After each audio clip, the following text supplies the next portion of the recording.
नमस्कार। आज special report को आपन को स्वागत करुछि मु स्वागतिका। सारा दुनिया को नहीं चीन चिंताधारा काहाको भी लुचि रहिनी। बड़ कथा हेउछि पूर्वरु परदा पछरे थाई निजर अहंकार प्रदर्शन करुथुबा चीन मुखा खोली सारिलानी। तेणु एबे खुलम खुला विस्तारवाद एजेंडा सामना को आसिलानी। केवल सेतिकी नुहे निजर पड़ोशी सह शत्रुता सह अमेरिका उपरे मध्य ड्रैगन खराब नजर।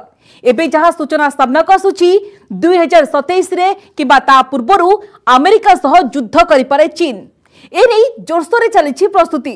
हेले अमेरिका मध्य एहार मुहतोड़ जवाब देबाको प्रस्तुत। तबे चीन एभली चाल पछर कारण कोन एहाको नै हमर special report dragon operation Atlantic.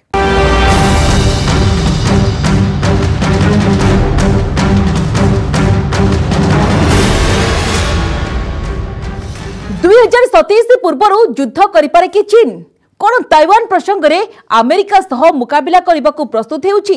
एभली प्रश्न एइथिपई उठुछि कारण लुकायित भाबरे सैन्य आडा निर्माण करुछि चीन। एमिति सैन्य आडा जेउठी लुचि युद्ध समय अमेरिका उपरे आक्रमण करिपारिबो चीन। अटलांटिक महासागर रे चीन एभली किछि सैन्य ठिकानार पर्दाफाश होइछि। कोन ही चीन सिक्रेट सैन्य आडार रहस्य जानिबा पई देखंतु आमर ए रिपोर्ट।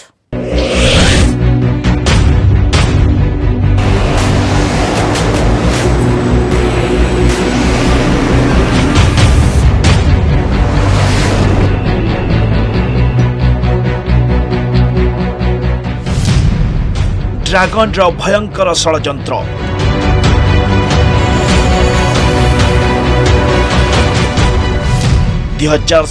पूर्व युद्ध करिपारे चीन। युद्ध जहा विनाशर कारण होई पारे।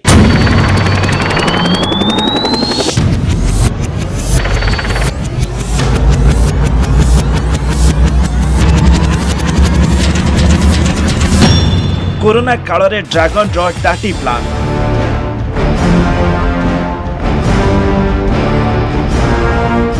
अटलांटिक रे चीन रो युद्ध रणनीति।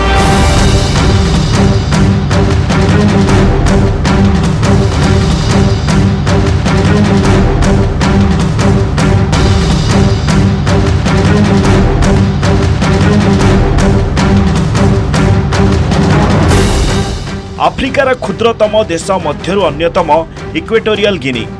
मात्र 12 लाख जनसंख्या विशिष्ट यह देश 28,000 वर्ग किलोमीटर क्षेत्र में अवस्थित। हेले यह आफ्रिकीय देश भौगोलिक रणनीति दृष्टिकोण अत्यंत गुरुत्वपूर्ण।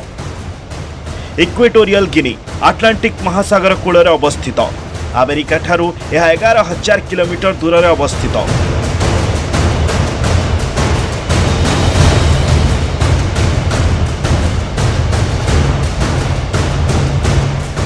इक्वेटोरियल गिनीर एभली भौगोलिक स्थिति उपरे एबे ड्रैगन रो खराब नजर। चीन एही आफ्रिकीय देश सहायता रे सुपर पावर अमेरिका को टार्गेट करने को योजना करुछि।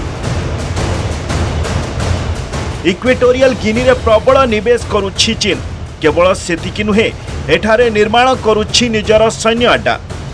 अमेरिका खबर कागज वॉल स्ट्रीट जनरल रो एक रिपोर्ट अनुसार इक्वेटोरियल गिनी रो उपकूलवर्ती सहर बाटारे निर्माण करुछि चीन सैन्य अड्डा। पश्चिम पटु अमेरिका उपरे नजर रखिबाकू एहा होछि चीन रो योजना। युद्धपोत बुड़ा जहाज नियोजित करबा सह एहाकू मरामती मध्य करि पारिबो। अमेरिका प्रतिरक्षा मंत्रालय पेंटागन एवं व्हाइट हाउस पई सतर्क घंटी। इस समय बाटा शहर में जो अपने इलाके का सबसे गहरा सी पोर्ट है और जहां पर सबमरीन्स बहुत इफेक्टिवली तैनात की जा सकती हैं, अगर चीन वहां पर अपनी सबमरीन को तैनात करने के लिए एक इफेक्टिव नेवल बेस बना पाता है तो आगे आने वाले समय में युद्ध की दस्तक अमेरिका के दरवाजे तक पहुंच जाएगी और अमेरिका अब अपने आप को उतना सुरक्षित नहीं महसूस कर पाएगा जितना पहले से करता आ रहा है। और इसलिए चाइना की जो भी गतिविधियां हैं उस पर सूक्ष्म नजर रखने के साथ साथ उसके काउंटर एक्शंस पर भी ध्यान रखना पड़ेगा। अटलांटिक महासागर रे जदि चीन सैन्य अड्डा निर्माण करिबारे सफल हुए ताहले यह ड्रैगन को रणनीतिक दृष्टिकोण आहुरी मजबूत करिबो। चीन बुड़ा जहाज अमेरिकार पश्चिम उपकूल पाखक जाई परिबो।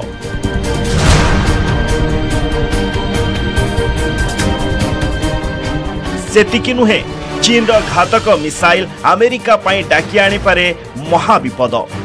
बोध हुए सेथिपाई अमेरिका थिंक टैंक एवं ब्रिटेन प्रशासन इक्वेटोरियल गिनी रे चीन रो सैन्य अड्डा निर्माण रोकिबाकू प्रयास आरंभ कर दैछंती। अमेरिकार उपमहादेश सुरक्षा परामर्शदाता अक्टोबर रे इक्वेटोरियल गिनी गस्त करथिले। इक्वेटोरियल गिनी रो राष्ट्रपति को चीन रो प्रस्ताव अग्राह्य करबाकू परामर्श देले। चीन रो सैन्य ठिकाना द्वारा अमेरिका सुरक्षा प्रति विपद थिबा जणाइछंती। देखिबाकू गले अमेरिकार सैन्य अड्डा सारा विश्व रही, तेणु चीन को नहीं एते चिंतित हेबार आवश्यकता नहीं। तथापि चीन सैन्य विस्तार उपरे सतर्क नजर रखिछि अमेरिका, कारण अमेरिका भल भावे जानिछि जे अमेरिकार जिबुती रे चीन पूर्वरु एक सैन्य ठिकाना निर्माण करि सारिछि, जोठारु ड्रैगन अदन इलाका व अरब सागर उपरे नजर रखिथाए। एभली स्थिति रे चीन जदि इक्वेटोरियल गिनी रे आउ गोटे सैन्य ठिकाना निर्माण करिबारे सफल हुए ताहेले युद्ध समय रे यह अमेरिका पई विपज्जनक होई पारे। केवल सेतिकी नुहे, अमेरिका इंडो पैसिफिक कमांड रो मुख्य एडमिरल फिलिप डेविडसन यह मध्य चेतावनी देई सारी छंती जे 2027 किंबा ता पूर्वरु अमेरिका उपरे आक्रमण करि पारे चीन। 2025 सुधा अंतर्जातीय अर्थव्यवस्था रे परिवर्तन चाहूछि ड्रैगन। एक तरफा निज आड़ू समस्त निष्पत्ति नेबाकू चाहूछि चीन। चीन को जवाब देबाकू अमेरिका को प्रस्तुत रहबाकू परामर्श। चीन को भी ताइवान को इंटीग्रेट करने के लिए कोई जल्दी नहीं पड़ी है।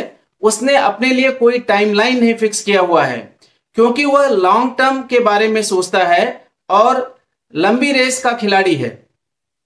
उसके खिलाफ अमेरिका और बाकी देश शॉर्ट टर्म में सोचते हैं, और चीन सबसे पहले साम दाम दंड भेद और वो सारे साधन का इस्तेमाल करेगा जिससे वो बिना युद्ध को लड़े ही ताइवान को अपने में मिला पाए।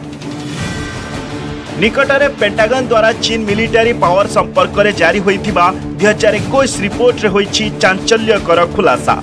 एही रिपोर्ट रे कुहा जाइछि चीन रा पीपुल्स लिबरेशन आर्मी ताइवान विरोध रे युद्ध पई प्रस्तुति चलाइछि।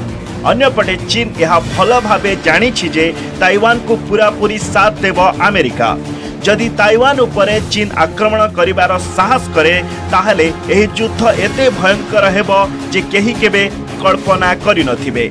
एभली स्थिति रे एहाको मध्य एड़ाई दिया जाई न पारे जे सी जिनपिंग का चिंताधारा शीघ्र एक बड़ युद्धर कारण होई पारे। Bureau report, news 18 Odia. America सह युद्ध करबाको चाहूछि चीन। आंटार्कटिक रे जेभली भाबरे षडयंत्र करूछि चीन, सेथिरु तो एहा ही प्रमाण हेउछि। हेले जदि युद्ध हुए ताहले कहार पल्ला भारी रहिबो? आसंतु नजर पकाइबा अमेरिका और चीन सामर्थ्य उपरे।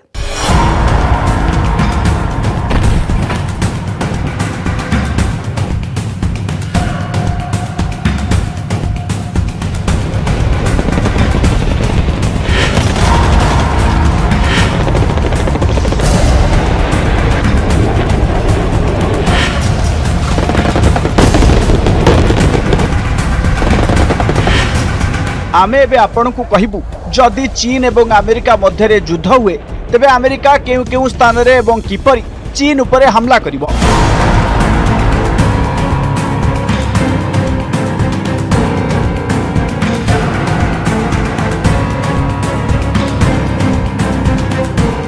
जेबेठारु उत्तर कोरिया एवं दक्षिण कोरिया मध्य रे विभाजन हैला सेबेठारु अमेरिका उत्तर कोरिया उपरे नजर रखिबा आरंभ कर दैछि। एथिसह दक्षिण कोरिया को उत्तर कोरिया आक्रमण रक्षा करबा पई सिओल रो यंगसेन इलाका रे निजर एक सेना हेडक्वार्टर प्रस्तुत कर रखिछि। दक्षिण कोरिया रे मुतयन थिबा सैन्य अड्डारु अमेरिका चीन उपरे भी नजर रखुछि। दक्षिण कोरिया राजधानी सिओल रे अमेरिकार ही आर्मी बेस 37,500 सैन्य प्रतिटी विपदर मुकाबिला करबा पई सब बेले प्रस्तुत होई रहिसंती। दक्षिण कोरिया रा आउ एक बेस रे 20,000 अमेरिकीय सैन्य मुतयन रहिसंती। अमेरिका निज वायुसेनार 8000 पायलट एवं जवान को यही बेस कैंप रखी। केवल सेतिकी नुहे, अमेरिकार एयरबेस रे सबुठारु अत्याधुनिक लढ़ुआ विमान F-51D Mustang, F-86 Sabre jets, F-84 Thunderjets, F-4 Phantom 2, F-106 Delta Dart, OV-10 Bronco, A-10 Thunderbolt 2, F-16 Fighting Falcon मुतयन कर रखी।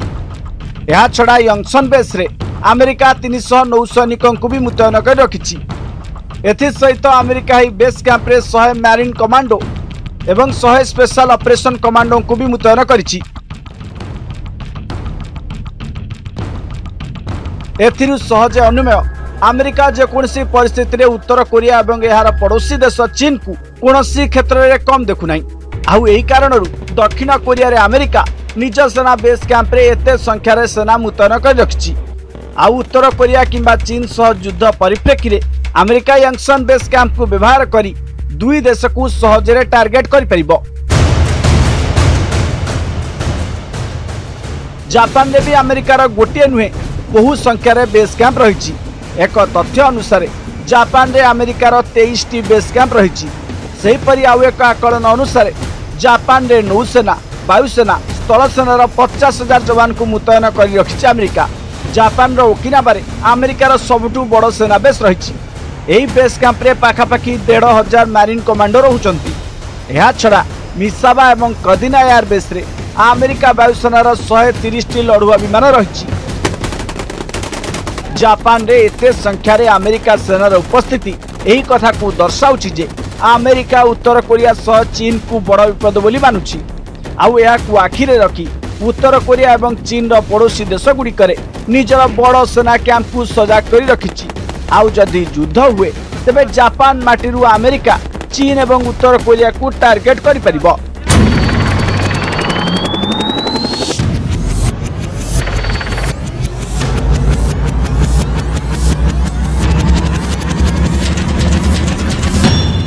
गुआम रे भी अमेरिकार नौसेना एवं वायुसेनार एक बड़ आड्डा रही। तथ्य अनुसार गुआम रे अमेरिका वायुसेना एवं नौसेनार 7,000 पायलट सह मैरीन कमांडो मौजूद अछंती। केवल सेतिकी नुहे, गुआम रे अमेरिका नौसेनार बहु बुढ़ा जहाज भी रही। USS Chicago, USS key west, USS Oklahoma city, USS Topeka, USS frank cable, USS एम्ब्रायो आइसलैंड, USS डियोगो ग्रासिया। यह छड़ा गुआम रे अमेरिका वायुसेनार B-52 एवं अन्य फाइटर जेट्स स्क्वाड्रन उपस्थित रही। इसमें कोई शक नहीं है, अमेरिका दुनिया का सबसे शक्तिशाली देश है। उसके पास अतः मिलिट्री पावर है। उसके डिप्लॉयमेंट से सभी चिंतित होंगे। खासतौर से चाइना के लिए ये बहुत बड़ी चिंता का बात है। लेकिन चाइना को ये बात समझ लेनी चाहिए कि उसकी वो जो इस पॉलिसी पे अमल कर रहा है वो नहीं एक्सेप्टेबल है, न तो इस क्षेत्र के देशों को, न ही अमेरिका और यूरोप के। ग्लोबल रिसर्च अनुसार अमेरिका विश्वर 150 देश में निज सैन्य अड्डा प्रस्तुत कर रखी। जोठारु अमेरिका निज शत्रु देश उपर कड़ा नजर रखि थाए। एमानक मध्यरु किछि देश रे निज सैन्य अड्डा थिबा कथा को अमेरिका ग्रहण करू नै। हेले जेउ सब देश रे अमेरिका सेनार कैंप रही यही संख्या 600 उपर है बोली कहा जाउछि। केवल चीन नुहे, अमेरिका विश्वर सबु देश उपर नजर रखि आसुछि। अमेरिका निजर सैन्य अड्डा उपर 2,55,000 सैन्य मुतयन कर रखिछि। Report news 18 Odia. एबे नै जिबा एक छोटो ब्रेक। आ ब्रेक पर देखिबा चीन निज देशर लोकंक ठारू किभଳି छड़ाई नेउछि समानकर धार्मिक स्वाधीनता। गोटे पटे चीन अमेरिका विरोध में युद्ध प्रस्तुति जारी रखिछि, अन्यपटे सी जिनपिंग सरकार निजर जनता धार्मिक स्वाधीनता पर छड़ाई नेबा काम लगी। चीन सरकार 20 कोटी लोकंकु नास्तिक करिबार टार्गेट स्थिर करिसेंती। सबुठारु गुरुत्वपूर्ण कथा हैला ए मिशन को पूरा करिबार दायित्व खो जिनपिंग निज हाथ को नैछंती। केते भयंकर ड्रैगन रो एही डाटी गेम आसंतु नजर पकाइबा।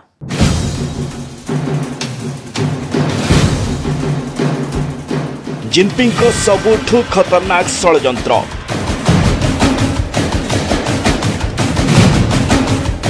20 कोटी लोकंकु नास्तिक करिबा लक्ष्य।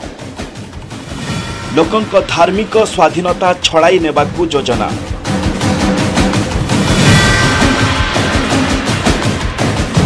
चीन साम्यवाद केवल लोक देखाणिया, चीन गणतंत्र केवल नाक मात्र। सी जिनपिंग नेतृत्व में चीन केवल पुंजीवाद आड़ को अग्रसर होछि ता नुहे, बरं लोकंक मौलिक अधिकार मध्य छड़ाई नेबाकू चाहुछि।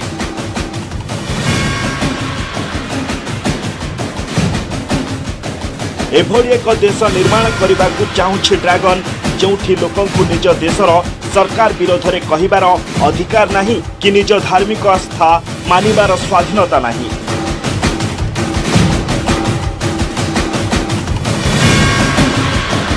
चीन निज देश में रोथुबा एक बड़ समुदाय को कटकड़ा मध्य रखिछि, सेमानंकर स्वाधीनता को छड़ाइबा सह रखा जाउछि सेनार नजर।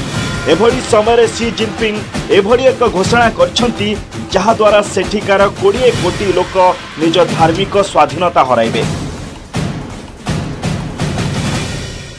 देशर सुरक्षा को आधार करी धार्मिक प्रसंग सरकार नियंत्रण को अधिक कठोर करने को लक्ष्य। यह मध्य धार्मिक आस्था उपरे मध्य कटकणा लगाई पारिबे सरकार।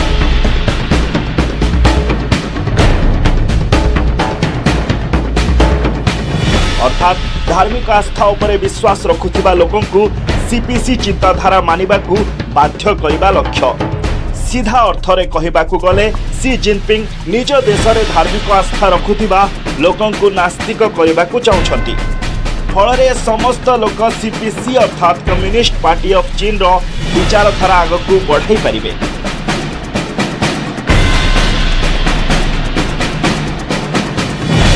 जिनजियांग में जो वीगर मुस्लिम्स के साथ जो सप्रेशन हो रहा है वो इसका एक बड़ा उदाहरण है। तिब्बत में जो बुद्धिस्ट के साथ चाइना कर रहा है वो उसका एक बड़ा उदाहरण है। तो चाइना लगातार रिलीजियस फ्रीडम का सप्रेशन इसीलिए करता है ताकि लोगों के अंदर किसी भी तरीके से कोई लोकतांत्रिक भावनाएं जन्म न ले जो कि उनके शासन के लिए, जो कि तानाशाहीपूर्ण शासन है, खतरा पैदा कर सकते हैं। तो जाहिर है कि चाइना के शासक अब पूरी तरीके से चाइना की सोसाइटी को अपने कंट्रोल में लेना चाहते हैं और अपने शासन को अनिश्चित काल तक बनाए रखना चाहते हैं। इसी वजह से अब वो धर्म का भी चीनीकरण करने की साजिशें रच रहे हैं।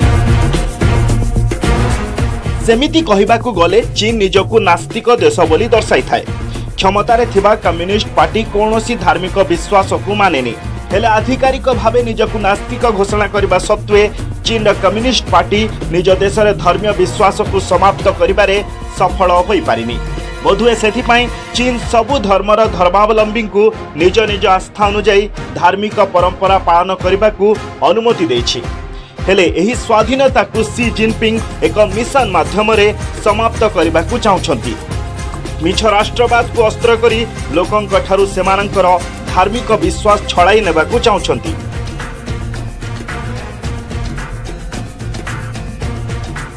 उइगर मुसलमान मानक सह कौन करुछि चीन ताहाकु सारा दुनिया देखुछि। तिब्बतर बौद्ध धर्मावलंबी सह चीन कौन करुछि ताहा मध्य दुनिया सामने। हेले एबे सी जिनपिंग निज देशर सबु धर्म को टार्गेट करने को प्रयास करुछंती।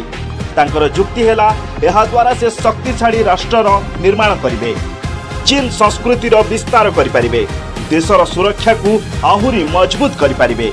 बोधहुए यहाँ प्रसंग करी जिनपिंग को टार्गेट रे 25 कोटी बौद्ध धर्मावलंबी, 2 कोटी मुसलमान, प्राय 6.7 कोटी ख्रीस्टियन। सी जिनपिंग चाहती देशर 20 कोटी लोकों को एकाथरे कम्युनिस्ट पार्टी क्याडर करदेवे। ये समस्त लोक निज धार्मिक आस्था को परित्याग करी तांकर मिछ साम्यवाद एजेंडा आग को बढ़ातु। यह बाद जो लोक रही सेमानंकु तांको धार्मिक आस्था सह जीवन बिताइबा को छाड़ दिया जिवो। फल चीन दुनिया को यह देखाई पारिबो जे देश में धार्मिक स्वाधीनता एबे भी पूर्व भड़ी बजाय रही।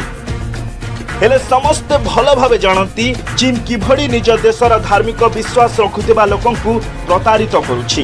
धार्मिक स्वतंत्रतार उल्लंघन ने अमेरिका पक्षरु चीन को चिंताजनक देश तालिका मध्य रखा जाइछि। आपण जानि नियंतु चीन सरकार को सबुठु अधिक भय ख्रीस्टियन और मुसलमान संप्रदाय ठारू रही। चीन सरकार को चिंता घारिछि 1898 मसीह पोलैंड चर्च आंदोलन सेठारू कम्युनिस्ट शासन को हटाई देथिला। ताहा पुणी थरे चीन रे मध्य होई पारे। चीन सरकार यह मध्य भय करछंती जे तांका देशर मुसलमान जिनपिंग का विरोध रे विद्रोह करि पारंती। मुसलमान जदि जिहाद रास्ता आपणाई नियंती ताहाले चीन पय चिंता बढ़ी जाई पारे। यद्यपि कि चाइना के कम्युनिस्ट शासक ये दावा करते हैं कि वो कम्युनिस्ट आइडियोलॉजी में बिलीव करते हैं, जिसके की तहत ये माना जाता है कि धर्म अफीम की पुड़िया है और ये मासेस को भटकाने का कार्य करता है। लेकिन वास्तविक रूप से देखें तो चाइना के कम्युनिस्ट शासक किसी भी तरीके की धार्मिक स्वतंत्रता को मासेस को देने से लगातार कतराते हैं, लगातार बचते हैं और यहाँ तक कि वो धार्मिक स्वतंत्रताओं का लगातार हनन करते हैं। चाहे वो तिब्बत के बुद्धिस्ट हों, चाहे वो जिनजियांग के वीगर मुस्लिम्स हों या जो फालुन गोंग को फॉलो करने वाले जो विभिन्न ऐसे लोग रहे हैं। मनीष को कष्टर मुक्तिर मार्ग देखाई थाए धर्म। सबु धर्म यहाँ ही शिखाई थांती। हेले एही धर्म एबे चीन सरकारंक पय पालटिछि भयर कारण। खास सेइथिपाई निज मिछ राष्ट्रवाद को आधार करी लोकंक वर्ष वर्षर धर्मीय विश्वास को छड़ाई नेबाकू चेष्टा करुछि ड्रैगन। हेले चीन रा असल उद्देश्य हेला विस्तारवाद, उपनिवेशवाद एवं अहंकार। Bureau report, news 18 Odia. सारा विश्व कोरोना महामारी को नहीं चिंतित, जार प्रत्यक्ष और परोक्ष प्रभाव सारा देश सहुछंती। शीघ्र जीवन और जीविका जेमिति स्वाभाविक हेब से नहीं प्रयास जारी रही। हेले एभली समय मध्य चीन युद्ध पई प्रस्तुति चलाउछि, जहाँ तार असल उद्देश्य जणाइबाकू यथेष्ट। आज तो समय होछि स्पेशल रिपोर्ट के रखि।